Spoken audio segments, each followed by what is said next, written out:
ish chiqaraman, постоянно протяжение 2 yil ichida ish chiqaraman. Ishlarimni kommentariyasiga, videolarimni kommentariyasiga bir ikkita chichqoq odamlar negativ kommentariy yozadi, har xil kommentariy yozishadi. Ko'p bas. Bir ikkita odamlar shunaqa chichqoq odamlar ham chiqib turadi. Mana ko'rib turibsizlarmi, nima yozib qo'yganlarini. Aytyaptiki, men bu yerda ishlaganman, meni 3700 rubl pulimni bermadi deyapti. Bor, na boshqa narsasi bor. Mana shu odam ko'rib turgan bo'lsa meni, mana shu odam meni kuzatadi, ko'radi videolarimni, negativ kommentariy yozadi. Agarki siz haq bo'lsangiz, sizni pulingizni bermagan bo'lsa, ishga borgan bo'lsangiz, 3700 rubl pulingiz qolib ketgan ekan. Bermagan bo'lsa, o'zim cho'ntagimdan berishga tayyorman. Mana shu pulingizni o'zim cho'ntagimdan berishga tayyorman. Lekin shuni dokazat qilib berishingizga to'g'ri keladi. Menga aloqaga chiqasiz, nom familiyangizni aytasiz, biz tekshiramiz. Qachon ishga kelgansiz, necha pul ishlagansiz, necha kun ishlagansiz, nima kasyagingiz bor, hammasini ko'rib chiqamiz. Keyin o'shandan keyin pulingizni agarki nohaq sizni pulingizni bermagan bo'lsa, pulingizni beraman. Agarki sizni pulingizni bergan bo'lsa, siz nohaq yozgan bo'lsangiz, hammaga mana shunday yuzingizni chiqaraman. Mana shunday yuzingizni ko'rsatib chiqarib qo'yaman. Mana shu odam yolg'on gapirdi, mashinanik deb chiqarib qo'yaman.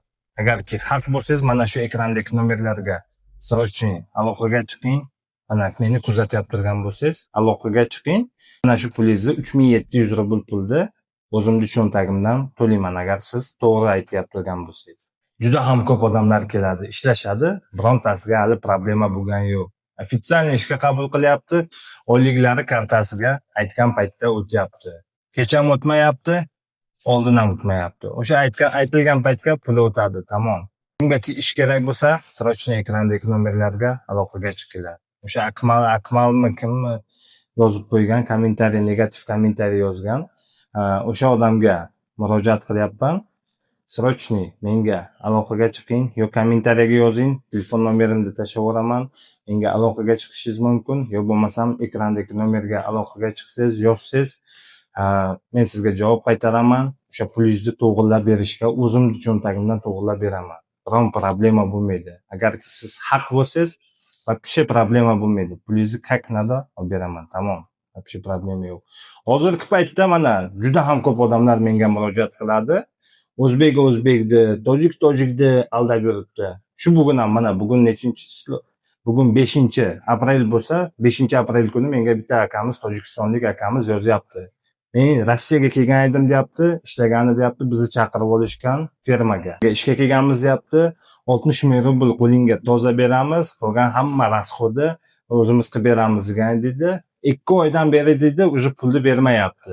2 oydan beri u bola, tojikistonlik bola, pullarini olib, hammani pulini olib, kidat qilib ketibdi, o'zi qochib ketibdi Tojikistonga. Inshaalloh bunga ham yordam qilishga harakat qilamiz, qo'limizdan kelgancha yordam qilamiz akaga. Mana shunday odamlar bor.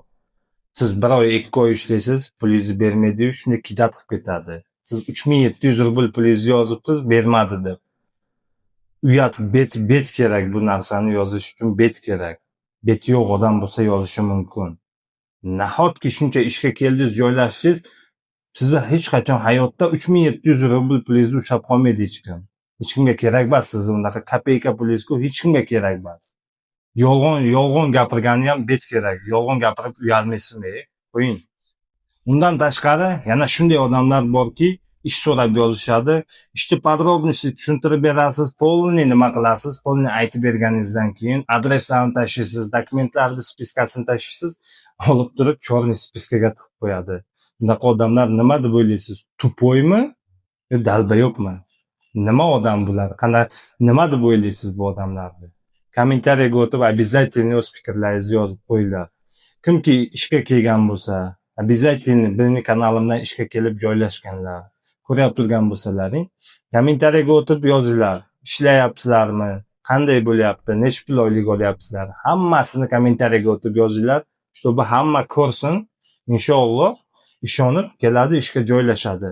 Bir ikkita chichqoqlarning orqasidan hech qachon bizni kanalim o'lib ham qolmaydi. Bo'lmasam negativ bir ikkita negativ kommentariyning orqasidan kanalim inshaalloh o'chib ham qolmaydi. Like bosamiz, shu videoni do'stlarimizga tarqatib qo'yamiz, чтобы hamma ko'rsin. mana shunaqa chichqoq odamlarni ham ko'rsin. Kommentariyaga negativ yozyapti turganlarni ham ko'rsin. Ishga kelaman deb aldab ketyapti turganlarni ham ko'rsin. Vaqtni oladigan odamlarni ham ko'rsin. Hamma ko'rsin shularni. Чтобы mana shunaqa odamlar kamaysin. Nahotki ish so'rab turib yozadi-yu, va'da berib qo'yadi, keyin черный spiskaga tashlab qo'yadi. Mana bu chichqoq odamni qarangda. Nastoящий dalbayob odamda.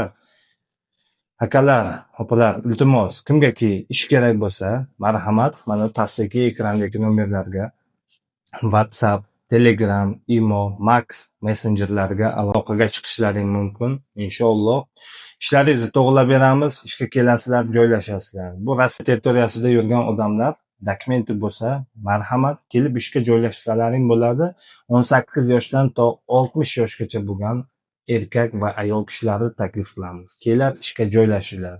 Faqat chichqoqlarning orqasidan beish sarson sargardon bo'lmanglar. Har kimlarga ishonib sarson sargardon bo'lib qolmanglar. Mana akamiz 2 oydan beri ishlab turib pulini ola olmagan ekan. Nima qilamiz endi bu? Inshaalloh bu akaga ham qo'limizdan kelgancha yordam beramiz.